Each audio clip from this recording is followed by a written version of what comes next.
కృష్ణవేణి గారితో మాట్లాడదాం. మళ్ళీ మాట్లాడదురు గారు మీరు. కృష్ణవేణి గారు నమస్తే అండి. నా వాయిస్ వినబడుతుందా మీకు? నమస్తే అండి లక్ష్మీనాథ్ గారు, అలాగే ప్యానెల్ అందరికీ కూడా నమస్కారం అండి.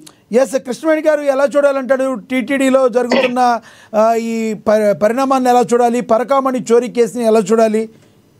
ఏమంటారు మీరు? Sir, signal problem, voice clarity ఉందో లేదో తెలియదు నాకు. ఎస్, వినబడుతుంది, కంటిన్యూ చేయండి. అంటే ఇక్కడ వాతావరణ పరిస్థితుల వల్ల సిగ్నల్ అస్మాన్ కట్ అయిపోతుంది సార్.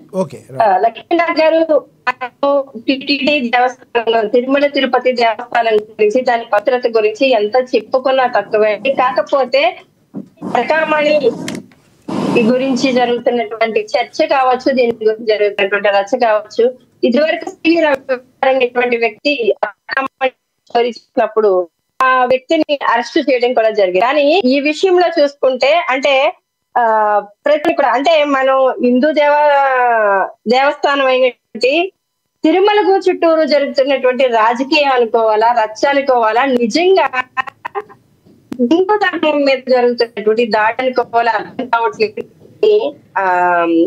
ఆరోపణలు ప్రత్యారోపణలతోనే యొక్క పవిత్రతకి మసకబారే విధంగా, దాన్ని ఒక దిగజార్చే విధంగా వ్యాఖ్యానాలు ఉంటున్నాయి. రాజకీయ నాయకులు ఎవరైనా కావచ్చండి, కాకపోతే దీన్ని బాధ్యత కూడా ప్రజల మీద ఉంది, భక్తుల మీద ఉంది. అంటే భక్తుల మనోభావాలు దెబ్బతినే విధంగా, అంటే మీద కానీ ఒక చర్చల మీద కానీ ఇంత రచ్చ జరగదు. ప్రతి విషయంలోని కూడా ఒక టీటీడీకి వచ్చేటప్పటికి ఎస్, కృష్ణవేణి గారు మీ దగ్గర దేవస్థానం అంటే కలియుగ ప్రత్యక్ష దైవంగా కొలుస్తాం. కృష్ణవేణి గారు, మీ వాయిస్ స్ట్రక్ అవుతుంది, మరొకసారి తీసుకుంటాను మిమ్మల్ని, మళ్ళీ తీసుకుంటాను. ఎస్, వాయిస్ స్ట్రక్ అవుతుంది, మళ్ళీ తీసుకుంటాం మిమ్మల్ని. ఒకసారి రీజాయిన్ అవ్వండి. మీ దగ్గర వాతావరణం బాగాలేదనుకుంటా ఏపీలో, అందువల్ల ఈ ప్రాబ్లం వచ్చినట్టుంది మీ దగ్గర. ఎస్, మనతోటి ఫోన్ ద్వారా అందుబాటులో ఉన్నారు సీనియర్ జర్నలిస్ట్ అక్షర్ సత్యం గారు. ఆయనతో మాట్లాడదాం. అక్షర్ సత్యం గారు నమస్తే సార్. నమస్కారం సార్, మీకు ప్యానల్ ఉన్న పెద్దలందరూ కూడా నమస్కారం సార్. అక్షర్ సత్యం గారు, ఎలా చూడాలి టీటీడీలో పరకామణి చోరీ కేసుని? ఏ రకంగా చూడాలి? అసలు ప్రభుత్వాలు ఏం చేస్తున్నట్టు? అసలు టీటీడీని ఈ రకంగా భ్రష్టు పడటానికి ప్రధానమైన కారణం ఏంటంటారు? రాజకీయ నాయకులు అంటారా, రాజకీయ పార్టీలు అంటారా? ఏం చేస్తే దీన్ని సరిచేసే అవకాశం ఉందంటారు?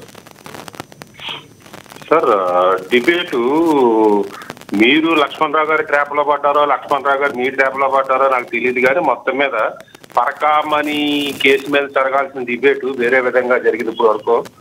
అయితే ఇక్కడ కేసు విషయం తీసుకుంటే 2023 ఏప్రిల్లో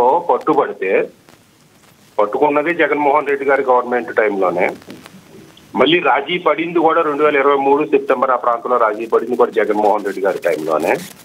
అది కూడా అప్పటి టీటీడీ చైర్మన్ గారికి సంబంధం లేకుండా జరిగిందా, జగన్మోహన్ రెడ్డి గారికి తెలియకుండా